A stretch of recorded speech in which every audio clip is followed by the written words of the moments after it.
Karena seharusnya di hari-hari seperti ini itu sudah mendekati untuk menamatkan Al-Quran minimal 1 kali, kan seperti itu. Tapi kalau belum, masih tersisa waktu. Kenapa? Karena kata Rasulullah, Iqra'ul Quran, bacalah Al-Quran, fa innahu ya'ti yaumal qiyamati syafi'an li ashabi. Jadi kata Rasulullah, bacalah Al-Quran, karena nanti Al-Quran itu akan datang di hari kiamat menjadi membawa pertolongan bagi sahabat-sahabatnya. Siapa yang menjadi sahabat Al-Quran? Ya tentulah orang yang selalu dekat dengan Al-Quran. Bismillahirrahmanirrahim. Assalamualaikum warahmatullahi wabarakatuh. Waalaikumsalam warahmatullahi wabarakatuh. Alhamdulillahirrabbilalamin. Assalatu wassalamu ala asrafil anbiya'i wal mursalin Sayyidina wa maulana Muhammadin wa ala alihi wa sahbihi ajma'in. Puji syukur kehadirat Allah subhanahu wa ta'ala. Hari ini kita diberikan kesehatan, diberikan kesempatan juga untuk masih dalam keadaan berpuasa ya. Kemudian ya kita sangat berbahagia juga pada hari ini kita bisa kumpul dalam suasana Ramadan, dan juga kita sampaikan sholawat teriring salam pada junjungan kita Nabi Muhammad Sallallahu Alaihi Wasallam.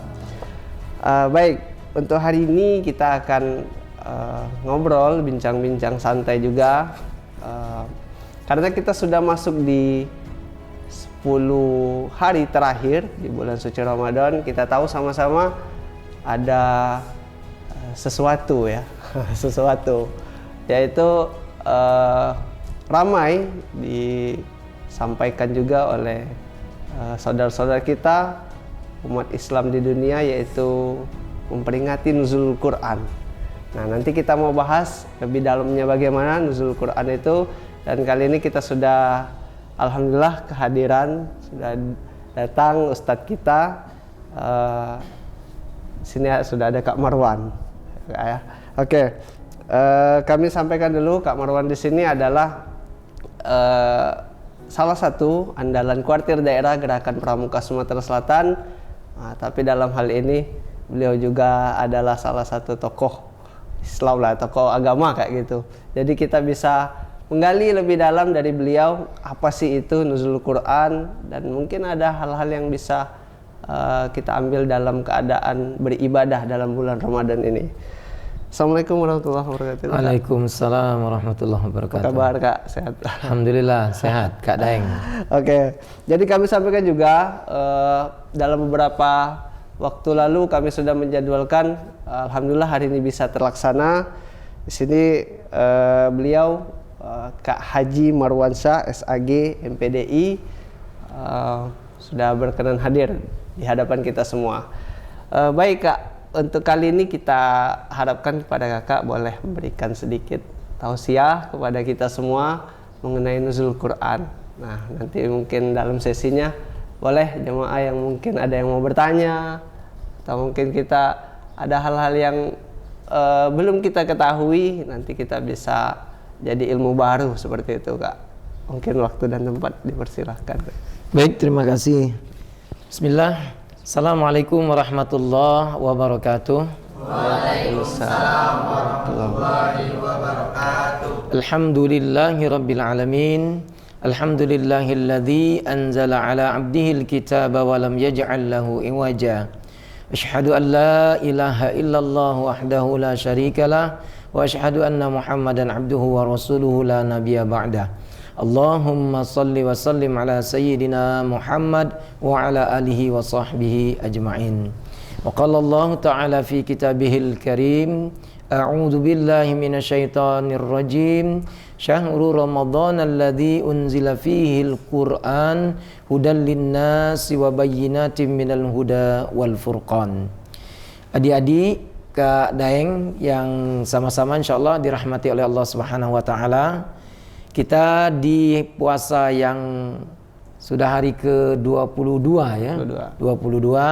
Alhamdulillah masih dirahmati, diberkahi, diberi kekuatan, kesehatan oleh Allah Subhanahu wa taala. Kita berdoa mudah-mudahan sisa Ramadan yang tinggal beberapa hari lagi itu dapat kita maksimalkan, kita manfaatkan sebaik-baiknya agar kita berada pada bulan Ramadan ini dengan ampunan dan lindungan Allah Subhanahu wa taala. Amin ya rabbal alamin.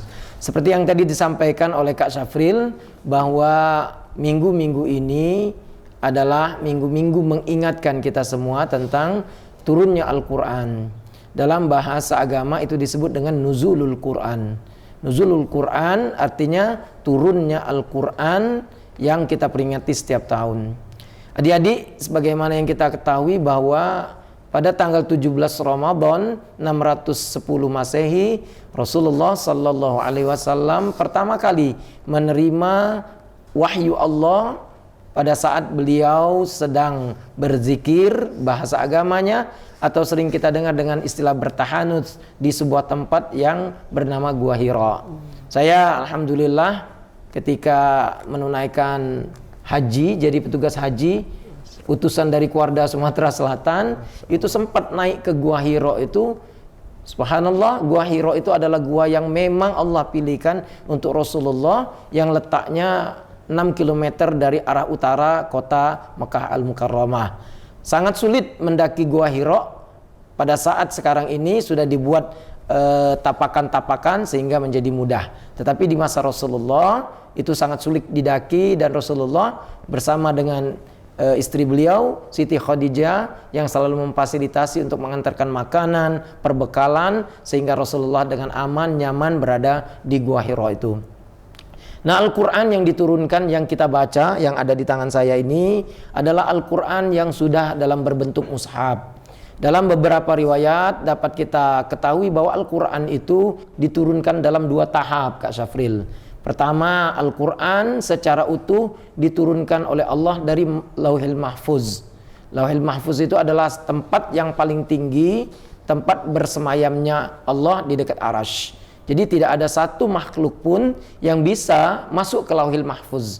Makanya ketika peristiwa Isra Mi'rajnya Rasulullah, Jibril minta izin supaya tidak menemani Rasulullah karena Jibril tidak punya kemampuan untuk sampai ke Lauhil Mahfuz. Nah, Al-Quran itu diturunkan ke Lauhil Mahfuz secara sekaligus dalam beberapa riwayat. Lalu untuk turun ke muka bumi ini, ke bumi dunia ini, itu secara berangsur-angsur. Seperti yang kita pelajari, itu hampir dalam kurun waktu 23 tahun. Ada beberapa ulama yang mengatakan 22 tahun, 2 bulan dan 22 hari seiring dengan usia Rasulullah sallallahu alaihi wasallam. Nah, secara sederhana apa yang harusnya kita ambil dari peristiwa nuzulul Quran? Adik-adik, Al-Quran sebagaimana yang difahami terdiri dari 30 juz, 114 surat. Dalam beberapa versi ada yang mengatakan 6.326 ayat. Atau mungkin yang pernah kita dengar dari guru agama kita 6.666 ayat. Dia terdiri dari 1.027 huruf, adalah rangkaian dari kalam Allah. Jadi Al-Quran huwa kalam Allah al-munazzalu ala Nabi sallallahu alaihi wasallam bilisani Arabi. Jadi Al-Quran itu adalah kalam Allah yang diturunkan kepada Muhammad sallallahu alaihi wasallam dengan berbahasa Arab. Jadi ciri khas Al-Quran adalah berbahasa Arab. Satu-satunya produknya Al-Quran itu bahasa Arab. Jadi kalau kita lihat Al-Quran di negara manapun, di Inggris misalnya, ada Al-Quran, tetapi tidak berbahasa Inggris, dia berbahasa Arab. Apa yang menjadi tumpuan pengertian? Ada terjemahannya dalam bahasa lokal, bahasa Inggris. Di Indonesia, Al-Quran tidak berbahasa Indonesia, tetapi berbahasa Arab. Terjemahannya yang berbahasa Indonesia. Malah sekarang ini baru di-launching oleh pemerintah Kota Palembang beberapa minggu yang lalu, itu Al-Quran berbahasa Palembang sudah ada. Jadi untuk mengetahui Al-Quran, kita bisa melihat terjemahannya. Tetapi makna asli dari Al-Quran adalah bilisani Arabi. Dia berbahasa Arab. Jadi tidak ada Al-Quran yang tidak berbahasa Arab. Nah, adik-adik, yang dapat kita lihat bahwa Al-Quran itu secara sederhana adalah kitab yang bukan mengikuti zaman, tetapi zaman yang akan mengikuti Al-Quran. Banyak hal yang ada di dalam Al-Quran itu yang bisa kita jadikan rujukan misalnya. Jadi di tahun 1896 itu kalau kita baca literatur beberapa buku, Mesir itu pernah gempar, Kak Syafril, ya, karena seorang ilmuwan Prancis yang bernama Lorenz itu di lembah Luxor. Itu ada lembah Luxor di tepian barat sungai Nil itu, ada yang menyebutnya Wadi'ul Mulk atau lembah para raja. Itu menemukan sesosok tubuh yang terkapar, dan kemudian dibawanya oleh Lorenz itu, diteliti ternyata tubuh itu menyerupai tubuh Maniftah. Maniftah itu adalah seorang raja Mesir kuno yang bergelar Fir'aun II. Jadi Fir'aun II. Sekian tahun tubuh itu dibiarkan di museum Mesir itu. Nah, kemudian di tahun 1975 seorang ilmuwan Prancis juga, Maurice Buchel, itu membedah. Nah, dibedah. Tadinya jadi perdebatan orang apakah itu memang Fir'aun yang mengejar Nabi Musa atau bukan. Ya, ternyata kalau kita buka sejarah, tidak semua Fir'aun itu jahat gitu, ya. Jadi Fir'aun itu adalah gelar raja-raja Mesir, tidak semua Fir'aun itu jahat. Ada Fir'aun yang baik di zamannya Nabi Yusuf yang mensejahterakan rakyatnya. Nah, yang mengejar Nabi Musa itu adalah Fir'aun I dan Fir'aun II. Jadi Fir'aun II itu yang terakhir mengejar Nabi Musa dan tenggelam di Laut Merah. Nah, banyak orang yang ragu dengan penemuan Lorenz ketika dibedah oleh Maurice Buchel. Apa yang membuat dia yakin bahwa itu adalah Fir'aun yang mengejar Nabi Musa? Ada di paru-parunya itu kandungan air garam. Nah, coba bayangkan, manusia yang tenggelam kalau kita katakan Musa alaihissalam itu hidup 1200 sebelum Masehi, untuk sampai ke Masehi artinya hitung mundur kan? Ya. Jadi tambah 1200 lagi 2400. Di masa Rasulullah turun itu 1400 tahun. Jadi 2400 ditambah 1400 sudah 3800 tahun. Nah, pembedahan tubuh yang ditemukan oleh Lorenz itu terjadi di tahun 1975. Jadi 3800 ditambah 1900, ada sekitar 5700 tahun ternyata paru-parunya mengandung air garam. Nah, Mesir gempar waktu itu, dunia gempar, tapi umat Islam tidak menjadikan hal itu menjadi sesuatu yang terlalu aneh, karena ketika kita buka surat Yusuf, ya, di dalam surat Yusuf ayat 98 Allah sudah menyebutkan ternyata al-yauma nunajjika fi badanika. Kata Allah, hari ini kami selamatkan badanmu Fir'aun untuk menjadi pelajaran bagi umat-umat terdahulu. Nah, saya mengatakan bahwa ini adalah hal yang luar biasa karena Al-Quran itu mengungkap satu peristiwa yang menurut kita tidak masuk akal. Jasad yang sudah ribuan tahun tenggelam tidak rusak sampai hari ini, sesuai dengan apa yang dikatakan oleh Allah bahwa dia akan diselamatkan. Nah, jadi kalau masih ada yang meragukan bahwa Al-Quran itu kalamnya Tuhan, itu perlu belajar banyak sebenarnya tentang isi kandungan Al-Quran itu sendiri. Nah, terakhir untuk pengantar sebelum kita berbincang-bincang lagi, apa yang harus kita lakukan terhadap Al-Quran? Apakah cuma sekedar kita peringati setiap tahun nuzul Quran itu tanpa ada bekas? Tentu saja tidak, gitu kan. Jadi hari ini hari ke-22. Nah, adik-adik yang memasuki hari ini masih punya hutang untuk mengkhatamkan Al-Quran, nah itu yang jadi kewajiban kita, gitu kan. Karena seharusnya di hari-hari seperti ini itu sudah mendekati untuk menamatkan Al-Quran minimal 1 kali, kan seperti itu. Tapi kalau belum, masih tersisa waktu. Kenapa? Karena kata Rasulullah, Iqra'ul Quran, bacalah Al-Quran, fa innahu ya'ti yaumal qiyamati syafi'an li ashabi. Jadi kata Rasulullah, bacalah Al-Quran, karena nanti Al-Quran itu akan datang di hari kiamat menjadi membawa pertolongan bagi sahabat-sahabatnya. Siapa yang menjadi sahabat Al-Quran? Ya tentulah orang yang selalu dekat dengan Al-Quran. Saya mau dikatakan sahabatnya Kak Sapril, kalau tidak pernah dekat dengan Kak Sapril, tidak mengikuti arahan Kak Sapril, ya tentu saja repot mau diakui oleh Kak Sapril sebagai sahabatnya. Nah, ketika kita selalu berinteraksi dengan Al-Quran, komunikasi dengan Al-Quran, maka Al-Quran akan menganggap kita dan menjadikan kita sebagai sahabat yang akan dibantu di yaumil qiyamah nanti. Mudah-mudahan ini bisa mengantarkan kepada pemahaman bahwa Al-Quran itu apa dan bagaimana cara kita melihat sisi istimewanya Al-Quran. Terima kasih Kak Sapril. Masya Allah, luar biasa ya penyampaian dari beliau. Ya, ini baru pengantarnya saja sudah banyak sekali ilmu yang bisa kita ambil. Bahwasanya memang luar biasa Al-Quran tersebut. Nah, mungkin kita langsung aja kami manggilnya Kak Marwan boleh ya. Ya, boleh. Ya, karena beliau ini juga termasuk dalam pengurus kepramukaan di Kuarda Sumatera Selatan. Ya Kak, jadi tadi Kakak sudah membahas luar biasa sekali bagi kami, apalagi ada hal-hal yang baru kita ketahui. Nah, untuk itu Kak, kita kaitkan ke peringatan nuzul Quran seperti itu. Apakah memang ada Kak dari dulu, atau mungkin ada dalil-dalilnya seperti itu Kak yang disampaikan dari Rasulullah, mungkin kita mesti seperti itu memperingati, merayakan, atau mungkin bisa dikatakan nuzul Quran tersebut, karena memang setiap Ramadan kita sering sekali mendengar hal-hal yang seperti itu. Ya mungkin boleh Kak dikasih kami pencerahan kayak gitu. Baik, terima kasih. Jadi adik-adik dan semua yang hadir, bahwa nuzulul Al-Quran itu sebenarnya istilah yang baru yang keluar setelah masa para tabi'in. Jadi di masa Rasulullah, di masa para sahabat itu tidak ada peringatan Al-Quran, ya, peringatan tentang turunnya Al-Quran ini.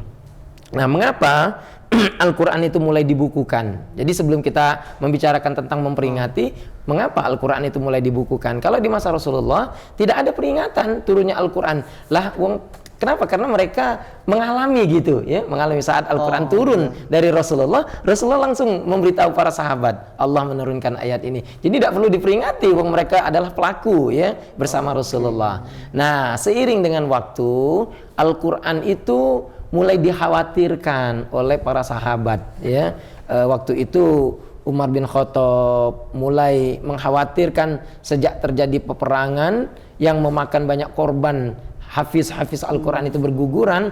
Umar berpikir dengan ijtihad yang ia lakukan, jangan-jangan kalau tidak dibukukan Al-Quran yang berserakan di rumah-rumah para sahabat, itu generasi yang akan datang itu tidak bisa lagi melihat mana Al-Quran yang sesungguhnya itu. Jadi berawal dari situ mulai diadakan pembukuan Al-Quran, dan pembukuan berlanjut di masa Utsman bin Affan. Jadi dicetaklah Al-Quran itu di masa Utsman itu 5 mushaf seperti ini yang disebut dengan mushaf Utsmani. Tetapi Al-Quran yang dicetak bukan seperti Al-Quran yang kita baca sekarang ini. Al-Quran yang dicetak di masa Utsman itu adalah Al-Quran yang tidak bertanda. Misal ketika menulis salasa, itu tidak ada titiknya salasa itu.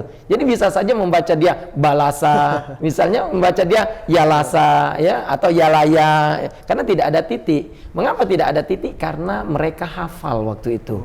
Nah, jadi mana mereka hafal. Bayangkan kalau kita membaca Al-Quran yang tidak bertitik, yang tidak berharokat saja, kadang menggap kita bacanya, ya, yang Al-Quran gundul itu.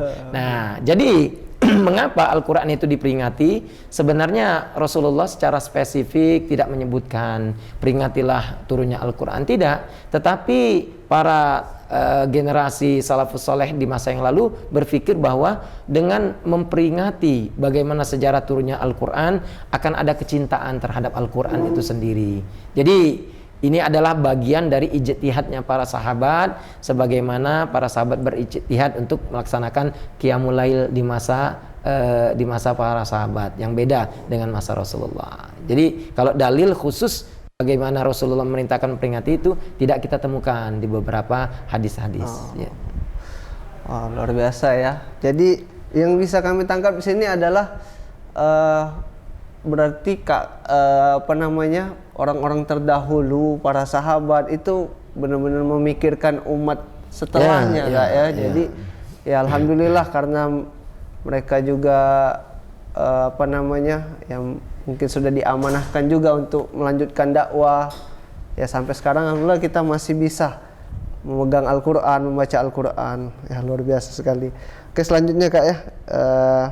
Kemudian tadi kan dijelaskan bahwa tidak ada Kak, ya, dalil yang spesifik mengenai nuzul Quran. Nah, lalu apakah ini kan kita bisa lihat Kak, manusia ini banyak sekali yang mempunyai pemikiran-pemikiran seperti itu. Akhirnya peringatan tersebut karena tidak ada dalil spesifiknya, ada yang mempunyai versi-versi seperti itu Kak. Nah, itu kalau menurut Kak Marwan itu bagaimana Kak, untuk yang mungkin sebaiknya nuzul Quran itu dilaksanakan seperti apa, seperti itu? Ya. Iya Kak. Adik-adik dan Kak Safril serta kita yang hadir pada kesempatan saat ini, sebenarnya di Indonesia khususnya itu sudah cukup ya untuk mengantarkan kita tentang pemahaman bagaimana memahami Al-Quran dengan nuzulul Quran yang diterapkan di beberapa tempat. Jadi ketika kita mendengarkan sejarah Al-Quran, apalagi peringatan nuzulul Quran itu dibarengi dengan mengkaji, jadi mengkaji Al-Quran, nah itu akan menimbulkan sesuatu yang lebih terhadap Al-Quran. Tentunya kita tidak bisa berharap banyak kalau hanya mendengarkan ceramah 1 atau 2 jam terhadap apa yang disampaikan oleh para penceramah tentang nuzulul Quran. Tetapi lebih baik mungkin beberapa tempat yang memperingati nuzulul Quran, setelah itu dilanjutkan dengan kajian. Jadi kajian-kajian Al-Quran, mulailah mengkaji tafsir-tafsir Al-Quran, tentunya dengan mendatangkan ya ustadz-ustadz, sehingga pemahaman kita tidak cuma sekedar oh Al-Quran itu turun di Gua Hiro, turunnya dalam masa ini, turunnya seperti ini melalui malaikat Jibril, tidak, ya tidak. Tetapi ada banyak hal yang bisa kita petik. Misal saya contohkan, mungkin pemahaman ini yang harus kita sama-sama ketahui. Nah, di dalam Al-Quran itu kan ada Allah bersumpah. Banyak Allah bersumpah. Huruf sumpah itu dalam Islam itu ada 3, Kak Sapril. Ada waw, ada ta, ada bi. Jadi bersumpah itu boleh dengan 3 huruf ini. Jadi ketika kita menyebut waw, ta, bi, itu sumpah namanya. Dan bagi manusia itu harus bersumpah, tidak boleh menyebut kecuali nama Allah.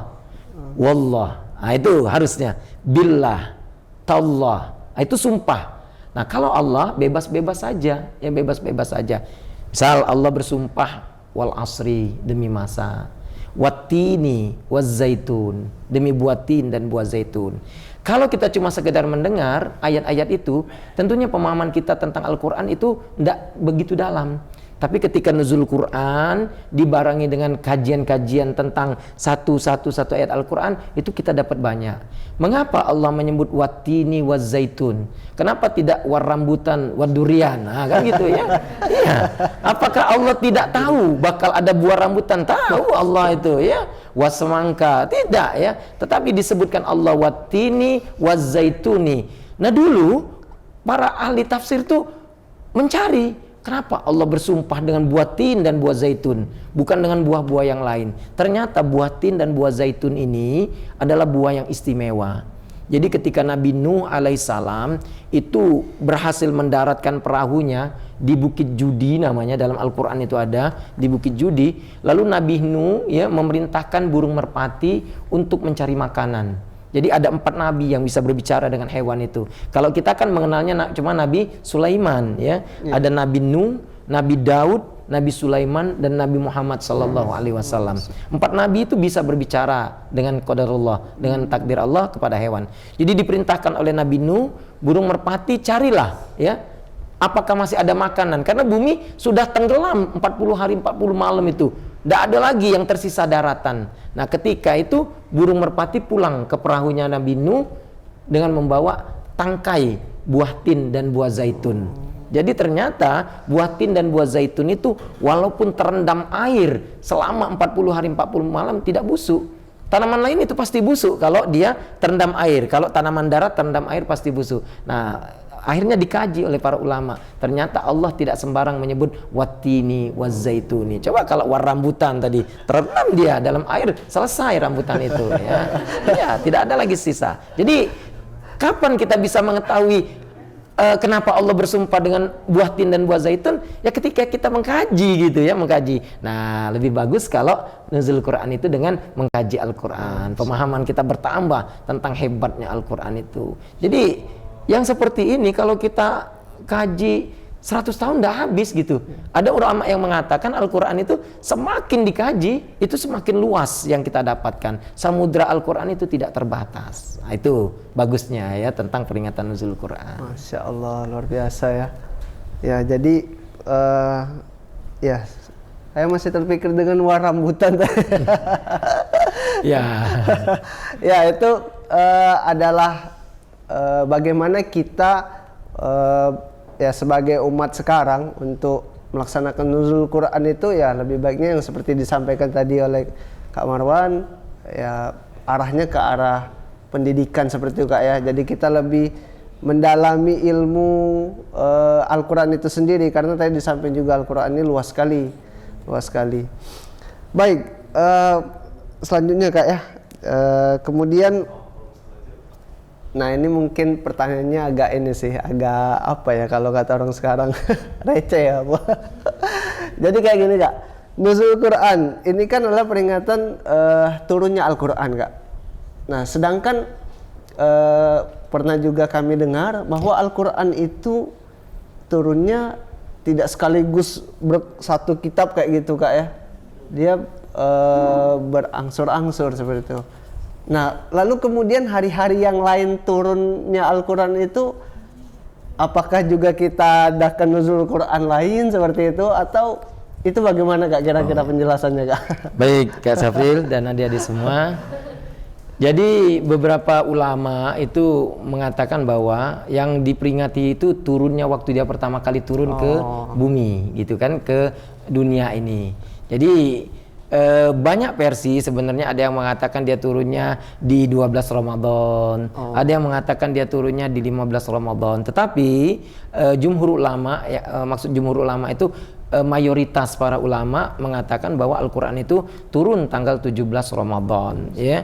Nah yang turun pertama adalah surat Al-Alaq ayat 1 sampai dengan 5. Kalau Al-Alaq kan kita ketahui ada 19 ayat itu surat Al-Alaq itu ya, tetapi yang pertama kali turun adalah ayat 1 sampai dengan 5. Tidak kita peringati turun surat yang lain atau ayat lain yang lain, karena biasanya ya yang diperingati itu adalah tonggak awal biasanya. Nah, jadi kapan ulang tahun Kota Palembang? Tonggak awal ketika Palembang itu jadi gitu. Nah jadi yang diperingati itu adalah awal terjadinya sesuatu.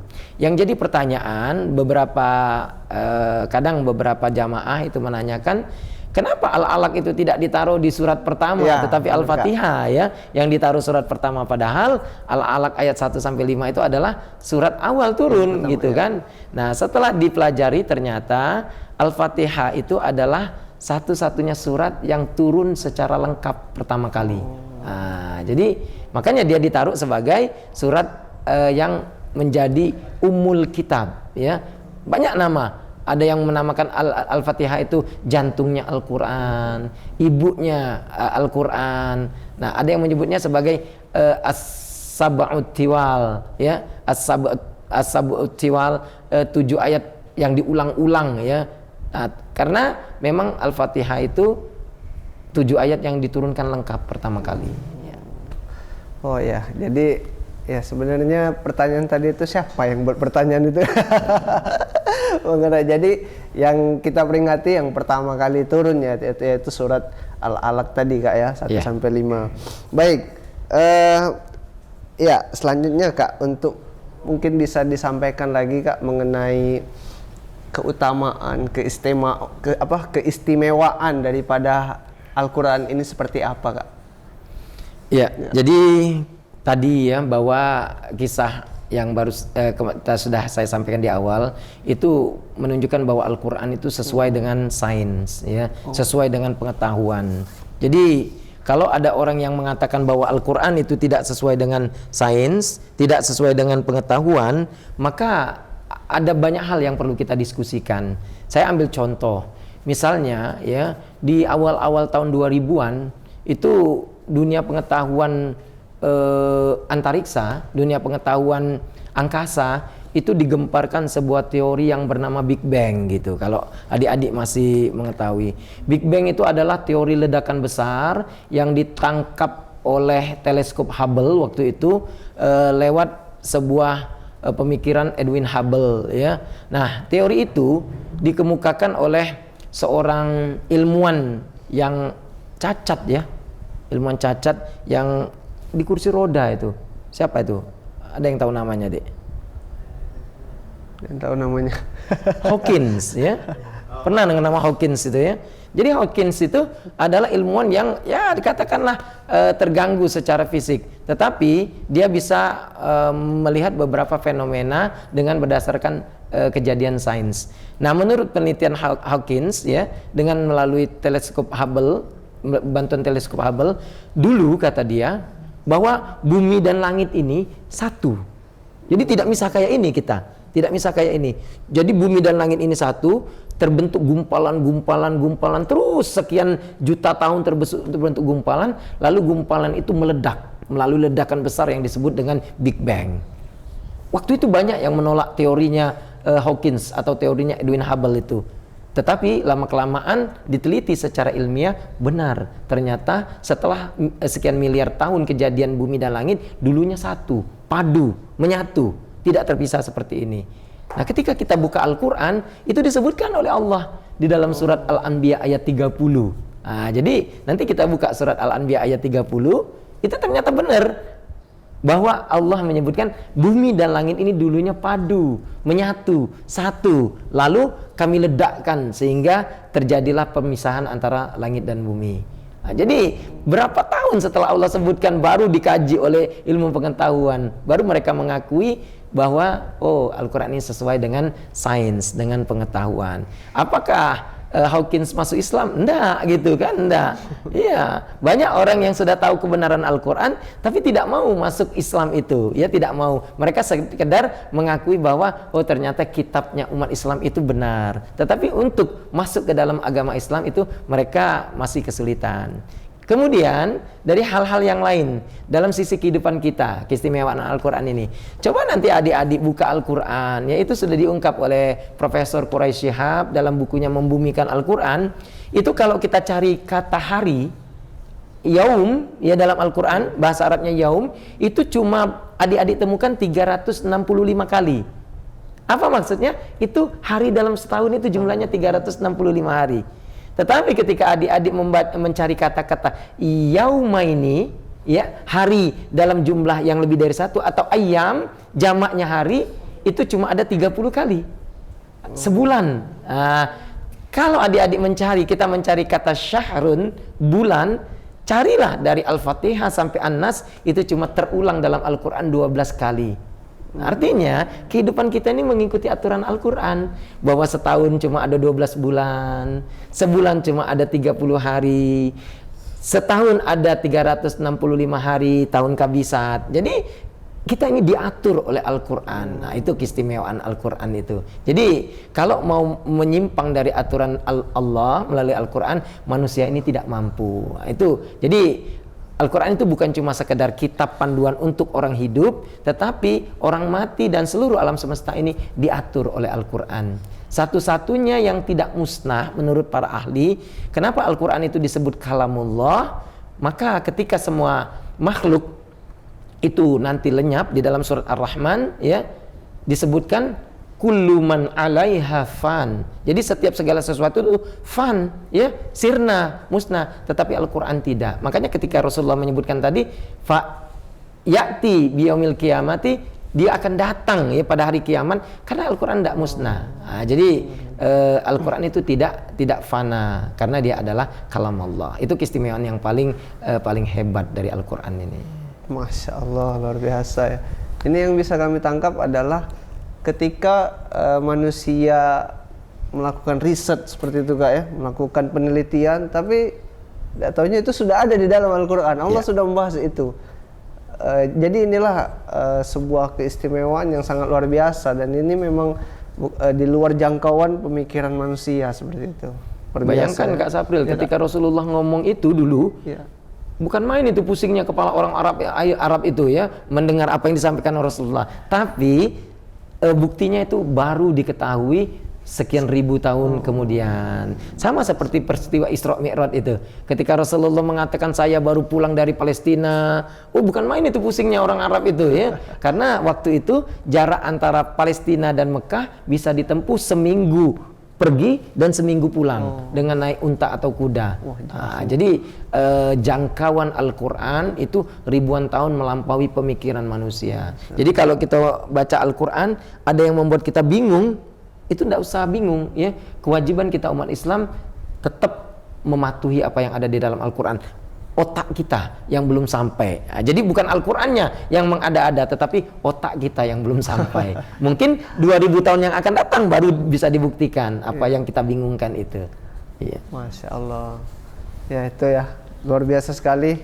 Ya kita patut bersyukur karena kita dalam keadaan beragama Islam, dan Islam sudah ada kitabnya yaitu Al-Quran yang tadi disampaikan tadi. Mungkin kita ke jamaah, mungkin ada yang ingin bertanya mengenai, ya tema kita di sini mengenai nuzul Quran ya, nuzul Quran. Ada mungkin yang ingin bertanya? Dipersilahkan. Oh ada. Ya silakan. Waalaikumsalam warahmatullahi wabarakatuh. Tadi kan udah dijelasin bahwasanya Al-Quran itu diturunkan berangsur-angsur kan? Ya.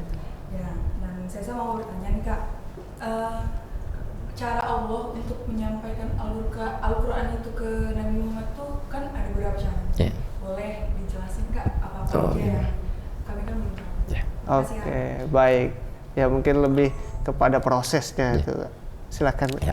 Makasih Dek dan semua yang hadir, bahwa Al-Quran itu diturunkan melalui perantara malaikat Jibril. Jadi tidak langsung Allah yang menyampaikan Al-Quran itu. Satu-satunya sarana ketika Rasulullah bertemu Allah yaitu ketika menerima perintah sholat. Ya. Nah, melalui malaikat Jibril itu banyak caranya. Ya, terkadang Rasulullah itu berhadapan langsung dengan malaikat Jibril dalam rupa yang tidak asli. Nah, pada saat pertama turun, Rasulullah itu berhadapan dengan malaikat Jibril dengan rupa yang tidak aslinya malaikat Jibril gitu, ya.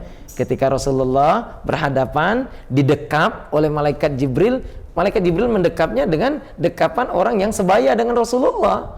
Jadi malaikat Jibril itu kalau dalam beberapa riwayat ketika dia membentangkan sayapnya, ya. Jadi malaikat itu kalau kita baca bukunya Malaikat Bersayap itu karangan Syekh Fuadil atau saya lupa, saya punya bukunya di rumah. Itu malaikat Jibril itu kalau membentangkan sayapnya, setengah dari sayapnya itu sudah menutupi timur dan baratnya Allah ini. Nah, jadi itu kalau malaikat Jibril itu. Nah, ketika itu pertama kadang langsung ya, bukan rupa asli malaikat Jibril. Kemudian Rasulullah itu pernah juga mendengar suara gitu, suara. Nah, suara ini itulah bedanya antara suara yang diberikan oleh Allah dengan suara yang sering kita dengar. Kalau yang kita dengar itu bukan wahyu tapi intuisi kadang, ya intuisi. Intuisi itu kadang dari setan ya, seperti ada Ahmad Musaddiq mengaku dirinya dulu nabi karena dia mendengar suara katanya waktu lagi berdiam diri di kaki bukit Salak, dia mendengar suara katanya. Nah, habis itu dia memproklamirkan dirinya jadi nabi gitu kan. Nah, tapi suara yang didengar oleh Rasulullah itu adalah suara yang memang wahyu Allah. Kemudian ada juga lewat mimpi ya. Mimpi para rasul itu adalah mimpi yang benar. Seperti mimpinya Nabi Allah Ibrahim alaihissalam ya, itu mimpi yang benar. Kemudian ada seperti gema, pernah wahyu itu turun. Rasulullah itu yang paling tersiksa itu ketika wahyu itu seperti gema. Di buku-buku itu banyak disebut lonceng, padahal bukan lonceng ya, gema gitu ya. Hati-hati kadang kita dengan buku-buku sekarang ini, lonceng itu kan identik dengan orang-orang agama lain gitu kan. Jadi gema gitu, suara gema itu dahsyat sekali sehingga Rasulullah merasa kesulitan waktu itu. Nah, jadi banyak hal. Nah, ada memang benar saatnya Rasulullah melihat rupa malaikat Jibril dalam bentuk aslinya. Jadi benar seperti yang ditanyakan oleh adik itu, banyak sekali ya bentuk-bentuk cara-cara malaikat Jibril menyampaikan wahyu Allah kepada Rasulullah Sallallahu Alaihi Wasallam. Masya Allah, mudah-mudahan bisa dipahami ya. Jadi memang itu adalah proses turunnya. Ya, saya tidak bisa menjabarkan lebih dalam karena beliau sudah menyampaikan tadi. Pun kadang ini ya, tambahan sedikit pun kadang bukan Al-Quran itu, bukan Al-Quran. Malaikat Jibril tiba-tiba datang ingin mengajarkan sesuatu kepada para sahabat. Kalau kita baca itu ketika malaikat Jibril ingin mengajarkan tentang rukun Islam, ya itu ketika Nabi sedang kumpul bersama para sahabat, tiba-tiba ada seorang datang gitu. Ya Muhammad, katanya, jelaskan kepadaku apa itu Islam. Lalu dijelaskan oleh Rasulullah, Islam itu adalah engkau mengucapkan 2 kalimat syahadat, engkau mengerjakan sholat. Terus, ya Muhammad, katanya, jelaskan kepadaku tentang apa itu iman. Ya, jadi dijelaskan oleh Nabi, iman itu antu'minu billah, kemudian beriman kepada malaikat Allah, terus seperti itu.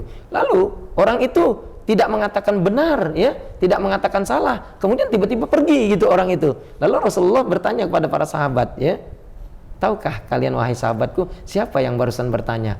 Ya, ini etika, ya, etika. Etika kalau di dunia pesantren itu, kalau ditanya oleh guru, kiai, murid-murid itu jawabannya walaupun sudah tahu, itu selalu menjawab, insya Allah Rasulullah yang lebih tahu, Allah dan Rasulnya lebih tahu. Nah, itu etika para sahabat, ya. Tidak galak nebak-nebak sahabat itu, ya. Ya Rasulullah, itu wong itu tidak, ya. Beda dengan kita ini. Kalau kita ini pecah kepintaran kadang kan, ya, sudah ladak tahu tapi kadang nebak-nebak juga kan. Nah, jadi anak-anak di dunia pesantren itu kayak itu. Jadi kata para sahabat, hanya Allah dan Rasulnya yang mengetahui. Kata Rasulullah, itulah malaikat Jibril yang ingin mengajarkan kepada kita semua apa itu Islam dan apa itu iman. Nah, jadi sahabat itu pernah melihat malaikat Jibril, ya. Nah, jadi tapi bukan dalam bentuk aslinya, seperti itu. Ya, jadi itulah tadi ya, banyak sekali versi turunnya Al-Quran ini, bahkan sampai dengan ya gitu disuruh nebak-nebak tadi. Cuman jangan sampai ketahuan kan gitu. Baik, ya mungkin kita udah di penghujung.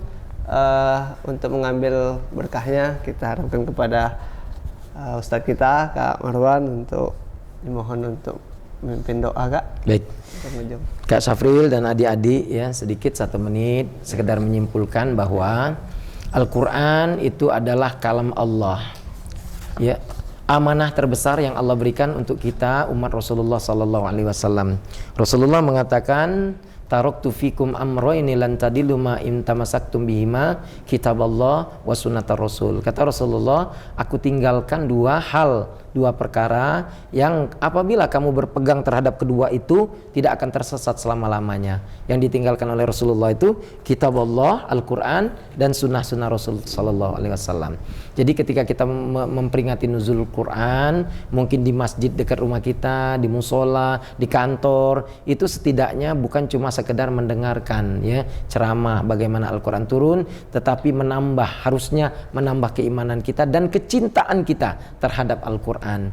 Akan rugi orang yang setiap tahun memperingati nuzul Quran tapi baca Al-Qurannya masih cak-cak itulah baik setiap tahun itu, ya.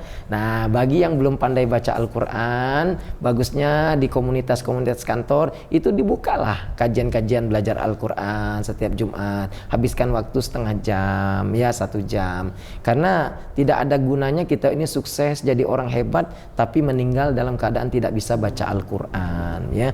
Amat sangat hina kita di sisi Allah Subhanahu wa taala. Membaca bahasa Inggris hebat, membaca bahasa Prancis bagus, ya, matematika hebat, tetapi tidak bisa baca Al-Quran.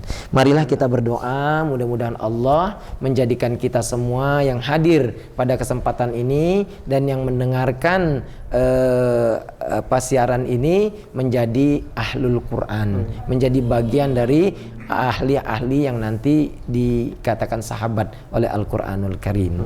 Ila hazihinya wa ala kulli niyatin salihah. Al-Fatihah. A'udzubillahi minasyaitonirrajim. Bismillah. Alhamdulillah. Iyyaka na'budu. A'udzu billahi minasyaitonir rajim. Bismillahirrahmanirrahim. Alhamdulillahi rabbil alamin. Allahumma shalli wa sallim ala sayyidina Muhammad wa ala alihi wa sahbihi ajma'in. Allahumma ja'al jam'ana hadza jam'an marhuma wa tafarraqna min ba'dihi tafarraqan ma'suma. Allahumma rabbana zalamna anfusana wa illam taghfir lana wa tarhamna lanakunanna minal khasirin. Allahumma arhamna bil Qur'an waj'alhu lana imama wa nura wa huda wa rahmah. Allahumma rabbana atina min ladunka rahmah wa hayyi' lana min amrina rasyada. Barikillahumma lana fi syahri Ramadan. Barikillahumma lana fi syahri Ramadan.